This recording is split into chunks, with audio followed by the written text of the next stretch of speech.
Welcome back. અમદાવાદમાં palladium mall સામે હુમલાનો જે આખો મામલો છે, સમગ્ર મામલે વધુ 3 આરોપીઓને પોલીસે ઝડપી પાડ્યા છે। જી હા, રોહિત વણજારા, પ્રેમ ભાટી અને દિનેશ વણજારાની ધરપકડ કરવામાં આવી છે।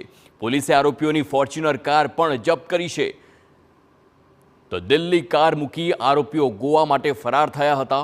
અગાઉ પણ 5 આરોપીઓની ધરપકડ થઈ ચૂકી છે અને વધુ 3ની ધરપકડ। તો લુખ્ખા તત્વોએ તલવાર સાથે આતંક મચાવ્યો હતો। અંગત અદાવતમાં અન્ય જૂથ પર હુમલો કર્યો હતો। સરા જાહેર હુમલાના દ્રશ્યો પણ સામે આવ્યા હતા। ત્યારે આ કાર જે છે એરપોર્ટ દિલ્હી ખાતેથી અમે રિકવર કરી છે। ત્યાં દિલ્હીના પાર્કિંગમાં એ લોકો પાર્ક કરીને પછી ત્યાંથી ફ્લાઇટ લઈને ગોવા ગયા હતા। તો એ કાર પણ અમે એમાં રિકવર કરી છે।